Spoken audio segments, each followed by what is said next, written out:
दोस्तों, आज मैं आपको सुनाने जा रहा हूं अपनी मंडली की सदस्य हर्षलता की लिखी कहानी, वो शायर बदनाम। गुनगुनी सर्दी के दिन थे और दिल्ली के करोल बाग ऑटो स्टैंड में हर सुबह की तरह ही चहल पहल थी। सवारियों के हुजूम से स्टैंड पटा पड़ा था। रोजमर्रा की इस हलचल में कोई दफ्तर, कोई कॉलेज तो कोई बाजार का रुख कर रहा था।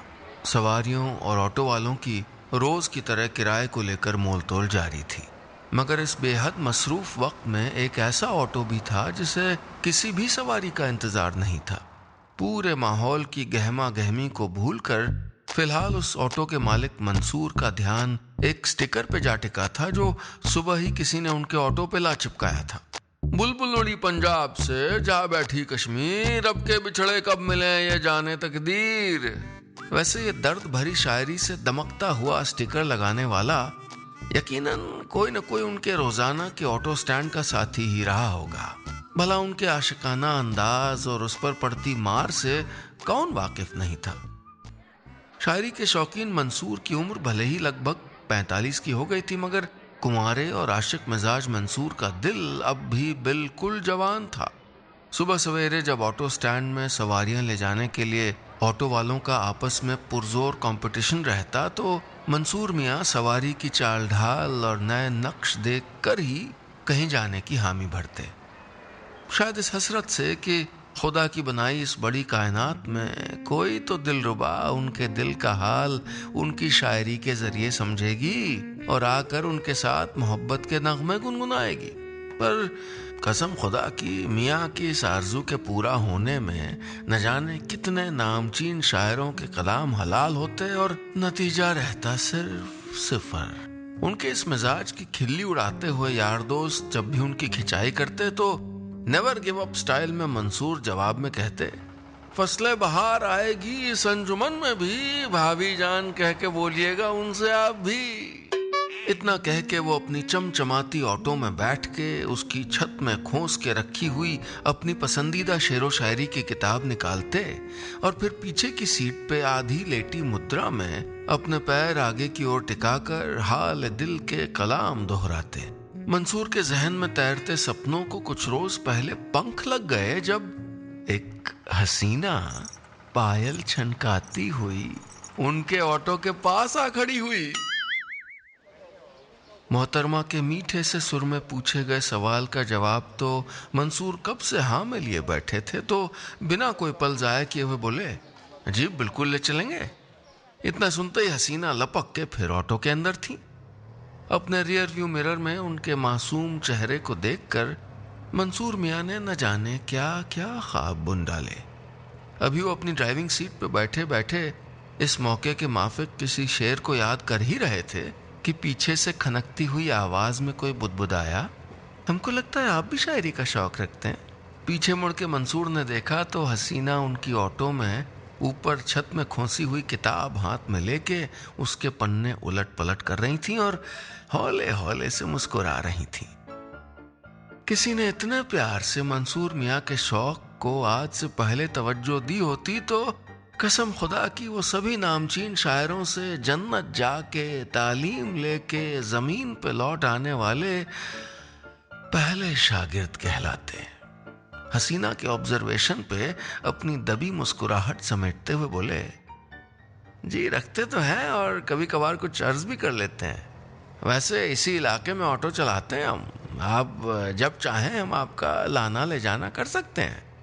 कहाँ तो हसीना ने मंसूर मियाँ के शौक पे सवाल किया था और इधर तो वो बगैर ब्रेक लगाए इश्क की गाड़ी में रेस दिए पड़े थे। शुक्रिया, हमने किनारी बाजार में सिलाई की क्लास ज्वाइन की है, कुछ रोज इसी वक्त आना जाना हुआ करेगा।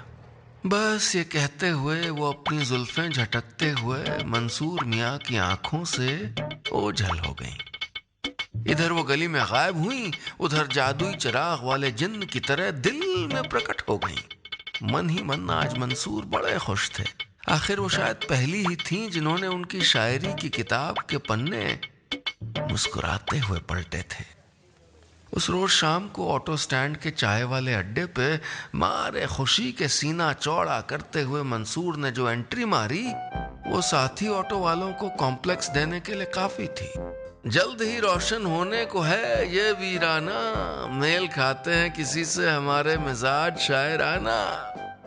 बड़े ही रोमानी अंदाज में जब मंसूर ने अपने यारों के बीच ये ऐलान किया तो उनके मस्खरे दोस्त एकदम खामोश हो गए। दोस्तों, उम्मीद है आपको कहानी पसंद आ रही होगी। और हाँ, अगर अपनी बात मुझ तक पहुंचाना चाहते हैं तो फेसबुक या इंस्टाग्राम पर हमारे ऑफिशियल पेज पर आइए, यूट्यूब पर हमारे ऑफिशियल चैनल पर आइए। तीनों जगह आप टाइप करिएगा नीलेश मिश्रा, NEELESHMISRA। साथ में वेरिफिकेशन का ब्लू टिक भी मिलेगा, जिससे आप जान पाएंगे कि यही असली पेज या चैनल है। और हाँ, अगर आप ट्विटर पर हैं तो मेरा हैंडल है नीलेश मिश्रा। उस पर भी आपको वेरिफिकेशन का ब्लू टिक मिलेगा ताकि आप सही पते पर आएं। चलिए आगे बढ़ाता हूं कहानी। हुआ यूं कि उस रोज मंसूर मियाँ चमकीली लटकन से सजी ऑटो की साफ सफाई कुछ इस हसरत से कर रहे थे मानो नई दुल्हन की डोली तैयार कर रहे हों कि तभी एक मोहतरमा ऑटो के पास रुक के मंसूर मियाँ से पूछ बैठी, जी किनारी बाजार तक जाना है? एक तो मंसूर मियाँ के मिजाज आशिकाना और ऊपर से इश्किया कलाम की खुमारी, उनका दिल तो किया कि किनारी बाजार का पूरा गोटा लगवाकर मोहतरमा के लिए शरारा सिलवा डालें। बहुत कंट्रोल करने के बाद भी वो खुद को ये कहने से रोक नहीं पाए कि अजी कुआं भी कभी प्यासे के पास जाता है, हुक्म हो तो बंदा किनारी बाजार यहीं ले आता है। इतना कह के मंसूर मियाँ ने हसीना की तरफ देख के कुछ इस अदा से आदाब अर्ज किया मानो बल्ली मारान की गलियों के इर्द गिर्द ऑटो चलाने से उनकी रगों में भी चचा गालिब सी शायरी उतर आई हो। खैर, मोहतरमा ने ज्यादा कुछ रिएक्ट नहीं किया और ऑटो में बैठ ली। कुछ ही देर में जब वो अपनी मंजिल पे पहुंची तो फटाफट मियाँ को पैसे देकर गली के अंदर हो ली। मोहतरमा जा चुकी थी मगर मंसूर मियाँ बड़ी देर तक उनके इतर से महक रहे अपने ऑटो में कभी लाल रेक्सीन की सीट को देख के मुस्कुराते तो कभी सवारियों के मनोरंजन के लिए लगवाए गए रेडियो में चैनल बदल बदल के गाने सुनते। मंसूर को एक बार फिर कुछ मोहब्बत से सने शेर याद आने लगे, मानो बरसों पहले किसी शायर ने सिर्फ और सिर्फ उन्हीं के लिए ही दर्ज किए हों। उस रोज उनका मूड इतना खुशगवार था कि मंसूर ने अगली कुछ सवारियां बस यूं ही लौटा दी और बस वहीं ऑटो रोक के बस पसर गए तो पसर गए। अब तबीयत से शायराना तो थे ही, तो थोड़ा बहुत आशिकाना हाव भाव दिखाना तो हक बनता था उनका। ख्याली मंसूबे संजोते हुए मंसूर को न जाने कब 2 घंटा बीत गया, पता ही नहीं चला, और उनको बेसुधी से वापस लौटा लाई वही छम छम छम। अरे आप ही तो हमको लेके आए थे ना करोल बाग से यहाँ तक, वापस ले चलेंगे? एक पल को हक्का बक्का से हो गए थे मंसूर। उनके तजुर्बे से तो शायरों के चमन में अक्सर बहारों का डायरेक्शन दूसरी तरफ डाइवर्ट हो जाता था, पर उनकी जिंदगी के चमन में फकत कुछ घंटों में ही बहार की दस्तक आ गई थी। अगली सुबह वायदे के मुताबिक मंसूर करोल बाग के उसी मोड़ पर तैनात थे। उम्मीद के अनुसार मोहतरमा आई, बड़े ही अपनेपन से ऑटो में बैठी और बिना किसी बातचीत के मंसूर ने ऑटो आगे बढ़ा ली। उनका दिल था कि पुरानी दिल्ली की गलियों में हिचकोले खाती ऑटो से एकदम रिदम में था और धक धक धक कर रहा था। दिल के छलांग मार के बाहर निकल के सीधा हसीना की गोद में गिरने से पहले ही मंसूर फिर भावनाओं पे काबू पाते हुए बोले, वहीं किनारी बाजार? सवारी की हाँ पाते ही ऑटो बढ़ चली। स्टॉप पे उतरते ही हसीना ने मंसूर को जो थमाया, उसे पाके तो उनकी तबीयत ऐसी हरी हुई कि बैकग्राउंड में किसने हम पे यह हरा रंग डाला सुनाई देने लगा। ये देखिए, आज हम भी आपके लिए एक शायरी की किताब लाए। आप हमारे लौटने तक यहीं रुके रहते ना, इसे पढ़ सकते हैं। ओ हो, ये हसीना ने किताब के नाम पे मानो मंसूर को लाइफ लाइन दे डाली हो। दिल ही दिल में दबी इच्छा को ग्रीन सिग्नल मिल गया था और अब इश्क के ऑटो को फुल स्पीड से चलाने की चाहत कुछ यूं हिलोरे मार रही थी। रफ्तार की मत पूछिए, हवा से मिला दूंगा, पलक झपकते ही खुदा से मिला दूंगा।